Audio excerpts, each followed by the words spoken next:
السلام عليكم ورحمة الله وبركاته. صباح الخير أو مساء الخير، تحياتي لكم جميعا. نبدأ حكايتنا بالصلاة والسلام على سيدنا محمد. قصة النهاردة عن واحدة بتقول: أنا متجوزة جوزي عن حب بقالنا 4 سنين، عندي طفل واحد بس. المهم جوزي لما جبت الطفل الأولاني شرط عليا إن مفيش خلفة تاني، وإن هو مش عايز ولاد تاني أصلا، وكفاية علينا عيل واحد في ظل الظروف اللي احنا فيها دلوقتي.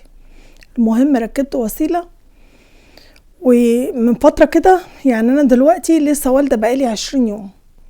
من فترة كده جوزي لما حملت عرف ان انا حامل. انا حملت على الوسيلة اللي انا مركباها وما كنتش اعرف ان انا حامل. طلب مني اني انزل العيل وانا رفضت.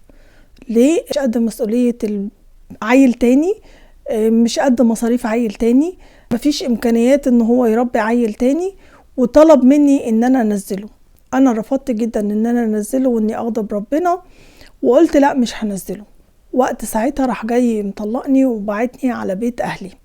كل يوم، يعني مش كل يوم، بمعدل مرة كل اسبوع بيجي ياخد ابني الاولاني ويلعب معاه. هو على فكرة اب حنين جدا جدا، وبيحب ابني الاولاني جدا، وبيصرف عليه وبيجيب له كل حاجة، وبيلعبوا مع بعض وما يقدرش يستغنى عنه. هو بياخد ابني مرة في الاسبوع، ياخده يفسحه يعني، ويقعد معاه يوم كامل ويجيبه. كل ما يكلمني ويجيب الولد يقول لي: بصي انا عندي شرط، ممكن تسيبي العيل التاني عنده امك، وامك هي اللي تربيه وتصرف عليه، انا ماليش دعوة ولا لي علاقة بيه، ولا ان هو هبقى عايزة اشوفه اصلا، ولا اكنه موجود في الدنيا. انت اللي اهلك اللي هيبقوا مسؤولين عنه، ويبقوا مسؤولين عن صرفه وفلوسه وكل حاجة، وانت تقطعي علاقتك بيه نهائيا، وعندي استعداد ان انت ترجعي وتنسي الطفل التاني ده اساسا.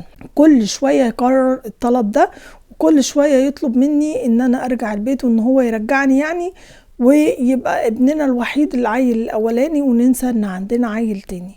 هل انا فعلا عشان البيت ما يتخربش ادمر الاسرة كلها انفذ طلبه وارجع له تاني واعيش انا وابني وهو لوحدنا، وابني التاني ده اسيبه عند امي، ولا اسيبني منه اساسا وافضل زي ما انا وخلاص ننفصل عن بعض، واربي ولادي الاتنين واشتغل عليهم وانسى ان انا كان ليا زوج اساسا؟ بجد انا تعبانه نفسيا ومش عارفه اعمل ايه، وكل شويه يحملني ذنب ان انا اللي حملته، وهو كان طالب مني ان انا ما يبقاش عندي عيال تاني.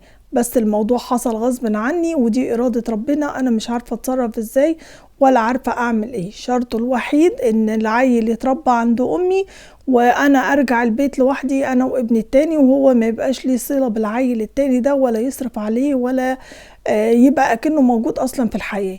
أنا كده هبقى ظلمت العيل التاني، ولا أعمل إيه، ولا أتصرف إزاي؟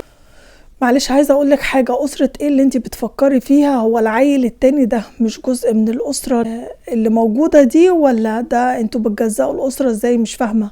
يعني ايه يرمي ابنك عند امك هي اللي تربيه، وهو مش مستعد يصرف على عيل تاني ولا يصرف على ابنك؟ اولا دي ارزاق بايد ربنا، ومحدش بيعترض على الارزاق اللي ربنا بيديها له.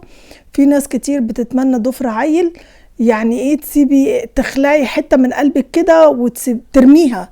يعني ايه ترميها عشان تبني اسرة وان بيتك ما يتهدمش؟ الاسرة مهدومة اساسا باللي هو بيعمله ده اكيد في حاجة في مخه، في حاجة مش طبيعية عنده. ازاي الارزاق بيد ربنا؟ يعني ايه مش قادر ان هو يصرف على العيل التاني؟ ربنا بيجيب كل عيل برزقه، ربنا بينزل العيل ده ورزقه معاه. يمكن ربنا يكرمه عشان خاطر العيل التاني. ازاي هتدي حنانك وحبك لعيل واحد والتاني تحرميه منك اساسا؟ ازاي يعني ما يبقاش موجود في الدنيا، ولا الام وابوه يبقى عايشين على وش الدنيا ويبقى عايش ملهوش ام ولا اب؟ هو انت ازاي بتسألي؟ وازاي ممكن تفكري في مجرد تفكير بس يجي في دماغك في الكلام اللي ملهوش معنى اللي هو بيقوله؟ هو اكيد جوزك ده مش طبيعي، في حاجة في مخه. هو ازاي تبعدي الولاد عن بعض وتفرقي ما بينهم؟ ازاي تقدري ان انتي تربي واحد والتاني لأ حضنك، وهما الاتنين يبعدوا الاخوات عن بعض؟ ازاي يبقوا عايشين في دنيا واحدة والاتنين يبقوا عايشين اغراب؟ ازاي يعني طفلين مش 10؟ انتي معكيش 10 عيال، دول طفلين، يعني الاتنين هيبقوا اخوات وسند لبعض. ازاي تفكري مجرد التفكير في الشرط اللي هو بيقولولك؟ يا ترجعي انتوا الاتنين مع بعض بالعيلين مع بعض، يا تقعدي وتنفصلي عنه وانتي تربي عيالك وتعيشي حياتك اكنه لم يكن، يصرف على الاولاني عايز يصرف والتاني انتي اصرفي عليه، واشتغلي وعيشي ولادك الاتنين في حضنك بدل ما تفرقي ولادك عن بعض. اسرة ايه اللي انتي بتدوري عليها وهي الاسرة اساسا مفككة؟ ازاي هتضحي بابنك بحته من قلبك ترميه كده؟ معلش هو عند مامتك بس هترميه في الشارع، يا عالم ايه اللي يحصل؟ ازاي تبقى امه عايشه في الدنيا وهو محروم من كلمه ماما ومحروم من حنانك اصلا، واحد بياخد كل حنانك. انتوا بتكرهوا الولاد في بعض من قبل ما يكبروا، من قبل ما يحسوا بوجود بعض اساسا في الدنيا، من قبل ما يحسوا بحنيه بعض على بعض. ازاي تقدري تبعدي عن حضنك حته من قلبك؟ اقول لك حاجه، اطلبي منه لما يجي يطلع يعني ياخد ابنك الاولاني، اطلبي منه ان هو يطلع ويشوف ابنه التاني وياخده في حضنه كده، يمكن غريزه الابوه تحننه على ابنه التاني ده، وان هو ياخده في حضنه ويحس بحنانه وينسى الموضوع، وان الدنيا تتصلح من حواليكي لما يشيله وياخده في حضنه كده ويطبطب عليه، يحس بالأبوة، يحس ان ده يعني ربنا ينزل في قلبه الرحمة والمودة والمحبة من ناحية ابنه اللي هو كرهه من قبل ما يجي. ده رزق بتاع ربنا، ده في ناس بتتمنى ضفر عيل. ازاي انت تعمل كده؟ ازاي تفكر ان انت تموت عيل على وش الدنيا واهله موجودين؟ هو ممكن يكون فكرة المصاريف اساسا هو اللي مسيطرة عليه. لا، يمكن لما يشوف العيل وياخده في حضنه يراجع نفسه من فكرة المصاريف او الضغوطات اللي هو فيها. بس فهميه ان ربنا بينزل كل عيل برزقه، الارزاق دي بايد الله مش بايده هو، ده رزق من ربنا وربنا عطيهوله. غير كده ما ترجعيش، اوعك تضحي بابنك وتسيبيه وتاخدي واحد وتسيبي واحد، اوعك تضحي بحته من قلبك وترميها كده. معلش هي ملهاش غير ان انت هترميه في الشارع حتى لو عند امك.